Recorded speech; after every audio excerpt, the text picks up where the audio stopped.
안녕하세요. 축구 전문 기자 한준입니다. 부상을 털고 돌아온 이후 에이징 커브 논란을 일축한 손흥민 선수에 대한 영국 현지의 평가와 기대가 다시 높아지고 있습니다. 2024-2025 시즌 프리미어리그 9라운드 크리스탈 팰리스와의 경기를 앞두고 프리미어리그 공식 판타지리그 유저들이 가장 많이 영입한 토트넘 선수가 손흥민 선수였다라는 사실이 공개됐는데요. 맨체스터 시티의 엘링 홀란이 압도적인 득점력을 보이고 있는 프리미어리그 득점왕 타이틀에 다시 도전하는 것은 현실적으로 어렵지만 해리 케인이 그랬던 것처럼 득점왕 타이틀과 더불어 프리미어리그 도움왕 타이틀까지 석권하는 레전드 공격수, 완전체 공격수로서의 손흥민 선수의 도전 가능성에도 기대를 충분히 할 수 있다고 생각합니다. 실제로 토트넘이 9번 공격수인 도미닉 솔랑키를 영입했고 또 브레넌 존슨의 득점 포텐이 폭발하면서 손흥민 선수의 빅찬스 생산성이 손흥민 선수의 실제 도움 기록 향상으로 이어질 수 있다는 기대감이 있는데요. 프리미어리그 공식 홈페이지에 토트넘 공격진 분석에서 이 같은 사실을 소개했고 또 세계적인 스포츠 웹진 디 애슬레틱은 토트넘의 코너킥 공격 전술 개선도 손흥민 선수의 득점력, 팀 득점 전체 향상에 도움이 될 것이다라는 컬럼을 통해 앞으로 토트넘이 조금만 더 잘 준비하고 조금만 더 손흥민 선수를 잘 활용한다면 손흥민 선수가 팀의 우승 내지 또 개인 타이틀도 추가할 수 있다라는 그런 기대를 가질 수 있는 게 현실화될 수 있다고 생각이 됩니다. 이 내용들 프리미어리그 공식 홈페이지와 디 애슬레틱의 컬럼 풀버전으로 해석해 설명해 드리도록 하겠습니다. 먼저 프리미어리그 공식 홈페이지가 오는 주말에 있을 9라운드 경기들을 프리뷰한 내용들 또 그 경기를 앞두고 각 팀을 분석한 내용들이 있는데요. 현재까지 프리미어리그 팀별 기대 득점에서 토트넘이 17골의 기대 득점 수치로 공격 기회 창출에 있어서 가장 뛰어난 것으로 평가받고 있거든요.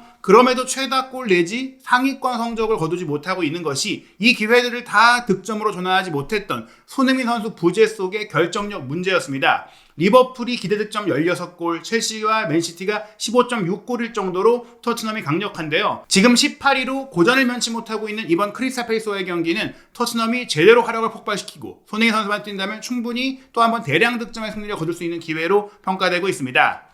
크리스탈 팰리스는 프리미어리그 첫 8경기에서 아직 승리하지 못하고 있는데요. 프리미어리그가 출범했던 시즌이죠. 1992-93 시즌 구디슨 파크에서 에버튼을 2대0으로 꺾었던 9라운드의 첫 번째 승리를 거둔 것이 역대 프리미어리그 출범 후 크리스탈 팰리스의 가장 늦은 승리였어요. 즉 이번 경기에 크리스탈 팰리스가 승리하지 못한다면 개막 후 최장기간 무승 기록이 새로 쓰여지는 것이죠. 1992-93 시즌 크리스탈 팰리스는 결국 강등되고 말았는데요. 올리버 글라스너 감독이 팰리스의 역대 최장기간 프리미어리그 시즌 개막 후 무승 기록의 주인공이 되고 싶진 않을 겁니다. 그러나 그렇게 될 현실적인 가능성이 매우 높다는 게 프리미어리그 공식 홈페이지의 분석인데요.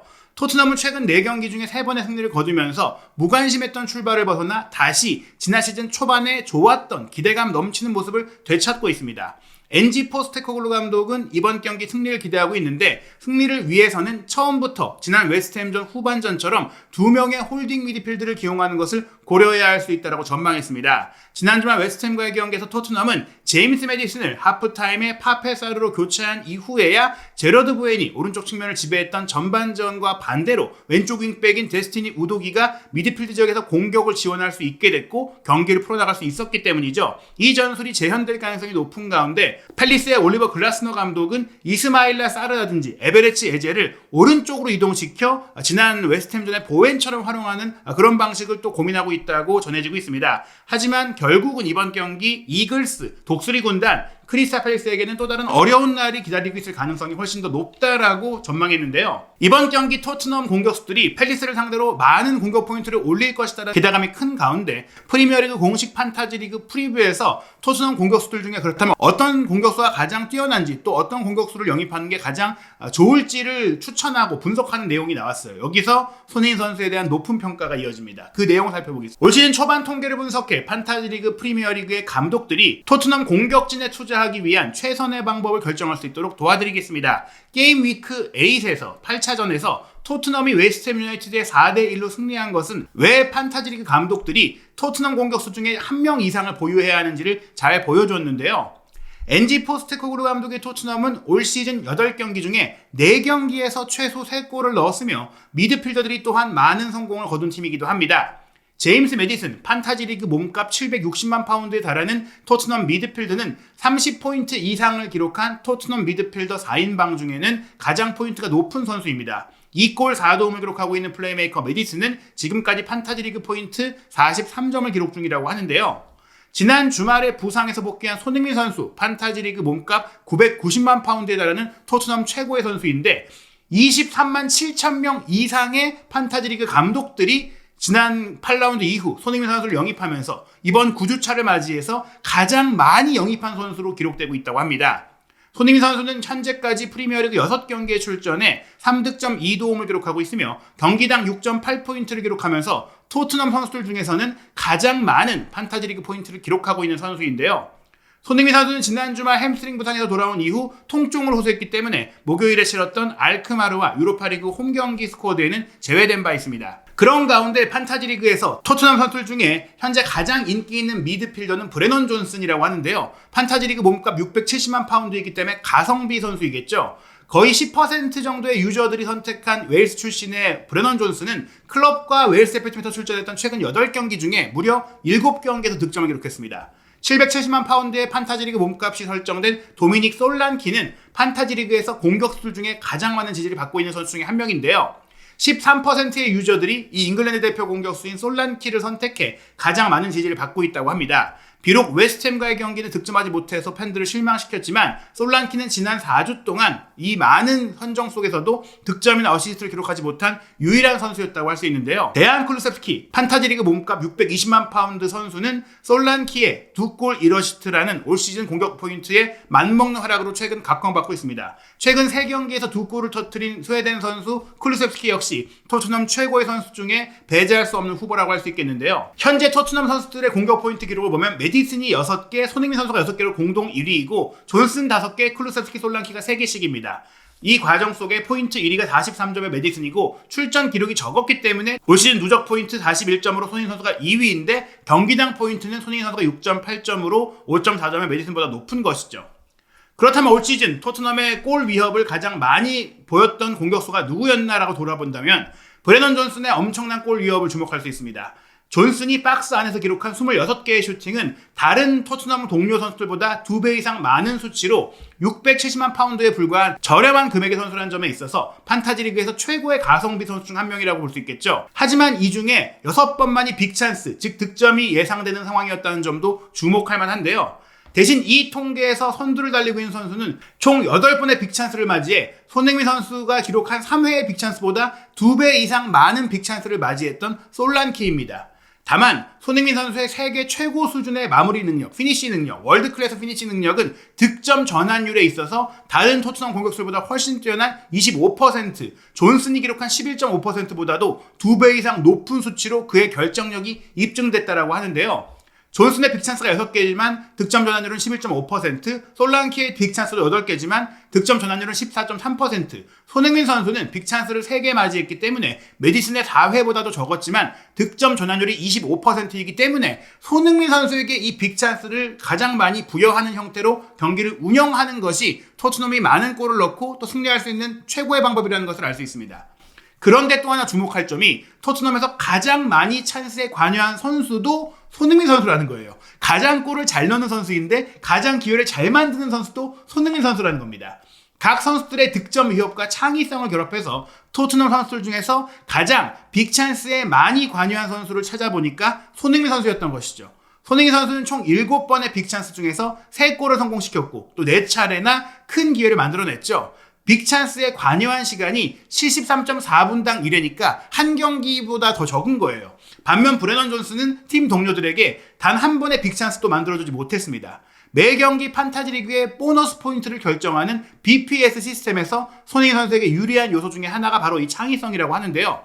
물론 솔란키도 평균 출전 시간 58.8분당 1회의 빅찬스 관여를 했기 때문에 이 5명의 후보자들 중에 짧은 시간이긴 하지만 여기서 빅찬스를 직접 만든 건 한 번밖에 없기 때문에 대부분 빅찬스를 맞이했던 경우가 많아요. 즉 그렇다는 점은 15개의 키패스로 미드필더인 클루셉스키의 23회, 메디슨의 18회에 준하는 기회도 만들었고, 그런데 빅찬스는 클루셉스키와 메디슨의 3회보다 더 많이 기록했고, 또 빅찬스를 슈팅 기회를 맞이하는 위치도 많이 차지했던 손흥민 선수야말로 토트넘 최고의 선수라는 것이 입증되는 게 기록으로 보여지는 겁니다. 토트넘 최고의 공격수는 손흥민 선수라고 프리미어리그 공식 홈페이지에서 딱 결론을 내렸는데요. 검증된 월드클래스 피니셔이며 큰 기회를 창출하는 능력도 최고라고 소개했습니다.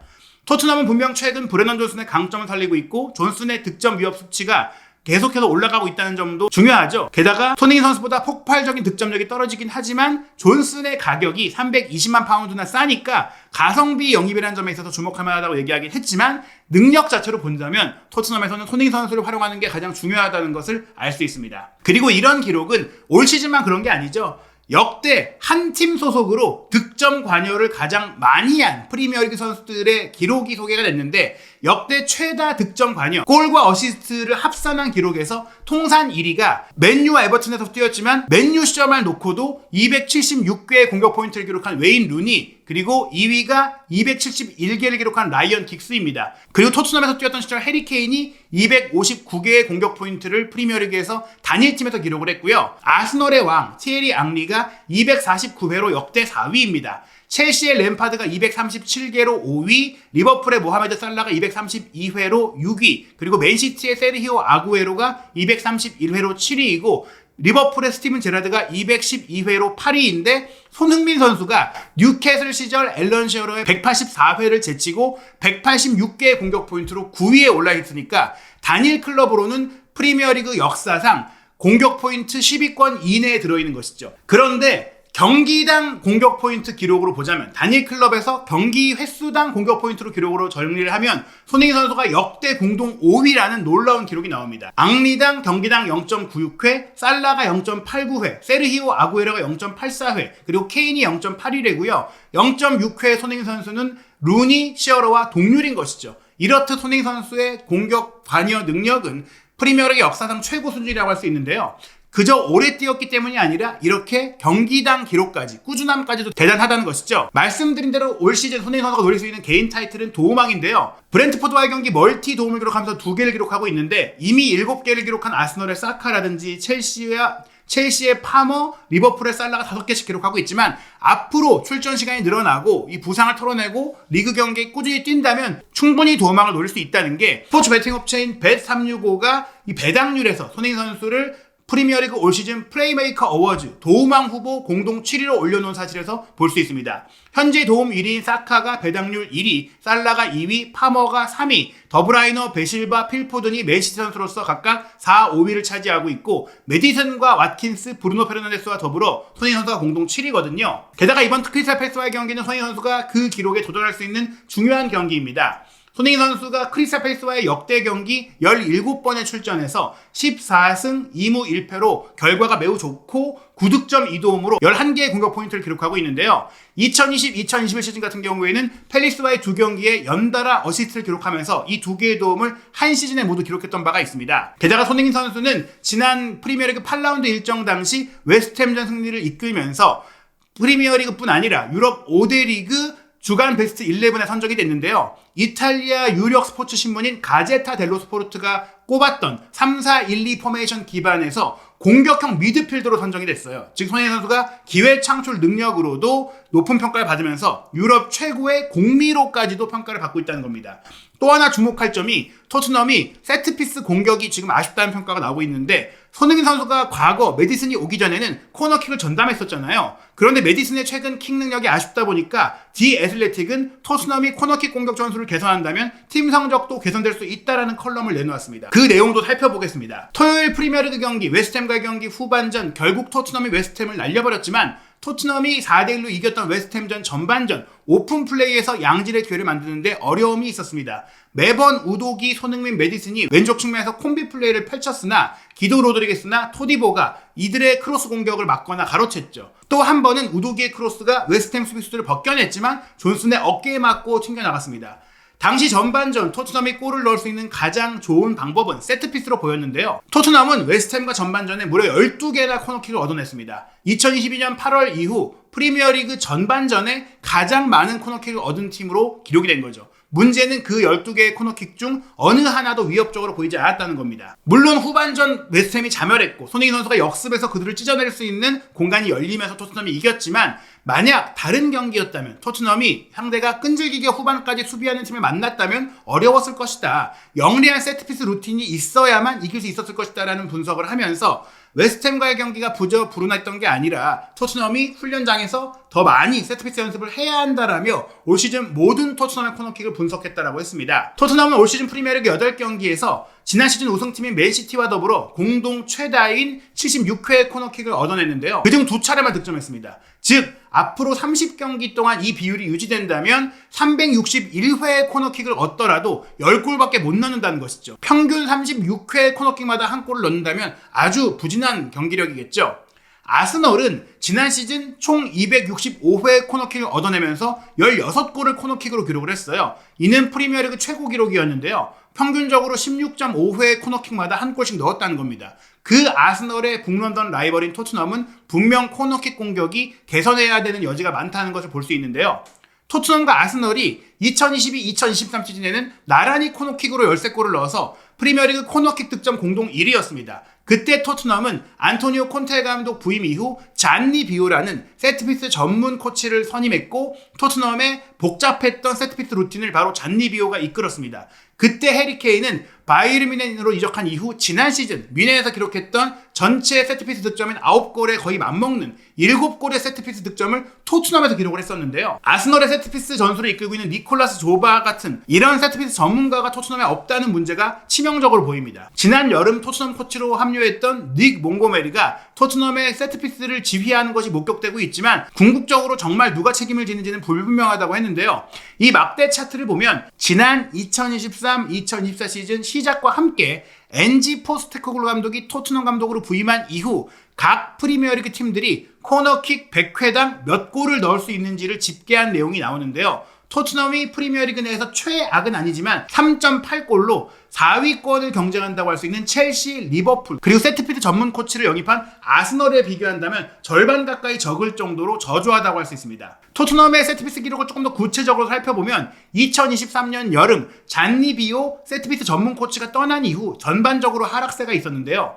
2022-2023 시즌에는 세트피스로 16골을 넣을 정도로 뛰어난 활약을 펼쳤지만 기대 득점으로 봤을 때 12골 정도를 넣었어야 하는 포스테코글루 감독 부임 이후에는 기회 창출 및 데드볼 상황에서 모두 세트피스 득점의 일관성이 뚜렷하게 떨어졌습니다. 웨스트햄과의 경기에서 토트넘은 인스윙과 아웃스윙, 짧은 코너킥을 조합해서 사용했다고 하는데요. 메디슨, 클루셉스키, 페드로 포로가 번갈아가면서 코너킥을 찼습니다. 박스 안에 있던 토트넘 선수들은 어떤 공도 첫 번째 슈팅으로 연결하지 못했습니다. 실행력이 부족했던 것이 토트넘의 공격이 세트피스에서 안 풀렸던 원인이라고 할 수 있는데요. 지난 웨스트햄과의 경기 시작 3분 만에 첫 번째 코너킥을 얻어냈을 때 클루셉스키는 메디슨과 원투 패스를 주고받은 이후 제러드 보웬에게 태클을 당해서 잘렸습니다. 몇 분 뒤 바로 이 장면인데 메디슨이 클루셉스키에게 짧게 패스하고 리턴 패스를 받았지만 그의 크로스가 로드리게스에게 차단됐습니다. 이달 초에 있었던 브라이튼과의 경기 2대3으로 졌을 때는 토트넘이 이 상황을 잘 대처하기도 했었어요. 클루셉스키가 메디슨을 찾아서 포로에게 또 패스가 연결됐죠. 포로가 페널티 에어리어 안쪽으로 크로스를 올렸고 브라이튼 수비가 한 발짝 다가오면서 크리스티안 로메로를 막지 않는 그런 상황이 됐습니다. 이때 로메로가 헤딩 실수를 하면서 골로 연결하지 못했는데 리플레이를 보면 로메로를 내버려둔 이유가 오프사이드에 걸리게 했기 때문이라고 해요. 하지만 중요했던 것은 토트넘이 이렇게 공을 이동시키면서 결국에는 로메로가 혼자 있게 만들어졌던 것은 성공적이었다라고도 볼 수 있겠죠. 이 그래픽을 보면 토트넘이 오른쪽에서 코너킥의 높은 비율로 47%로 짧게 패스 플레이했던 반면 반대편은 메디슨이 주로 니어 포스트를 노렸다는 것을 볼 수 있습니다.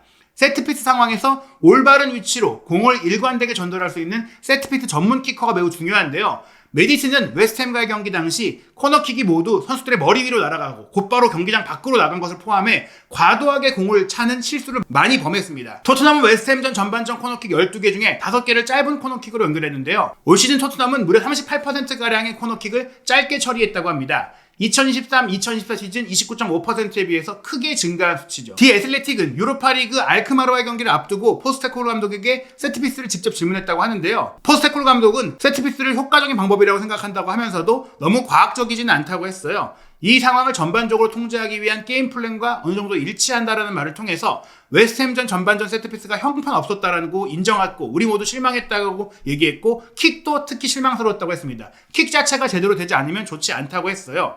그러면서 우리가 코너킥을 12번이나 전반전에 얻어낸 게 우리가 얼마나 경기를 잘 주도했는지 보여주지만 이 기회를 효과적으로 활용하지 못했기 때문에 개선해야 할 부분이라고 인정했다고 하는데요.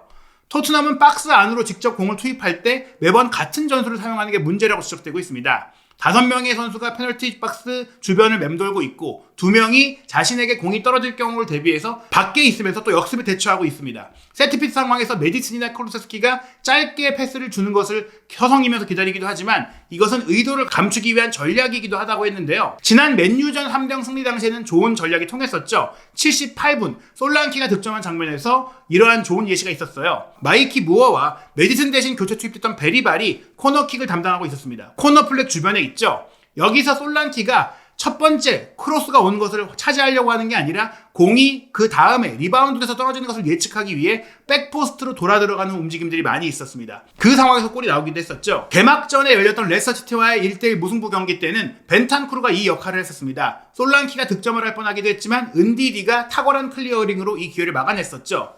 이런 토트넘의 코너킥 공격 루틴은 베리발의 패스를 받은 사르가 니어포스트로 빠져나오면서 헤더 패스를 연결하고 마크가 순간적으로 없어졌던 솔랑키가 득점하는 장면에서 완벽하게 작동을 했습니다. 하지만 이 장면 이후 다른 팀들의 분석가들이 이런 토트넘의 패턴을 파악하고 이 방법을 막아내기 시작했다는 게 문제입니다. 맨유처럼 이제는 솔랑키를 내버려두는 경우가 없을 거라는 것이죠. 그래서 토트넘은 코너킥에 다양한 방식을 확보해야 한다고 주장했는데요. 세트피스 루틴의 범위가 넓어지면 토트넘의 세트피스 공격, 코너킥 공격을 예측하기 어려워질 거고 상대가 수비하기 어려워질 거라는 거예요. 토트넘은 지난 시즌에 세트피스 수비에서 특히 어려움을 겪었던 팀이기도 합니다. 16골을 세트피스에서 실점했고 리그에서 6번째로 나쁜 수치를 기록했지만 이 수비는 올 시즌에 발전의 조짐이 보이고 있습니다. 이제는 코너킥 공격을 조금 더 다듬어 본다면 일관된 위협을 제공할 수 있다면 지난 시즌 토트넘을 괴롭혔던 두 가지 문제를 모두 해결할 수 있다라고 주장했는데요. 메디슨의 코너킥이 허무하게 빗나간 상황이 많은 현재 디 애슬레틱의 컬럼이 지적한 대로 손흥민 선수가 코너킥 키커로 나선다면 손흥민 선수 본인도 어시스트를 기록하는 데 도움이 될 수 있고 팀의 공격력도 득점력도 늘어날 수 있고 또 굳이 손흥민 선수가 코너킥을 안 찬다고 하더라도 배우에서 코너킥을 기다릴 때 슈팅을 시도한다거나 또 재차 공격으로 어시스트를 만들 수가 있기 때문에 토트넘이 세트피스 공격을 다양하게 잘 준비한다면 어떤 식으로든지 손흥민 선수가 공격 포인트를 올리고 도움왕을 차지하는 데 큰 도움이 될 수 있다고 기대할 수 있습니다. 웨스트햄전 활약 이후 통증 문제로 알크마르와 유로파리그 3차전 경기에 휴식을 취한 손흥민 선수 10월 27일 일요일 밤 11시에 킥오프하는 크리스탈 팰리스와 프리미어리그 9라운드 경기에 최고의 컨디션으로 나설 수 있을지 관심이 모아지고 있습니다. 한준TV의 입중계와 함께 이 경기 함께 지켜보시기 바라고요. 한준TV 구독, 좋아요, 알림 설정으로 입중계 알림과 분석 영상 놓치지 않으시기 바랍니다.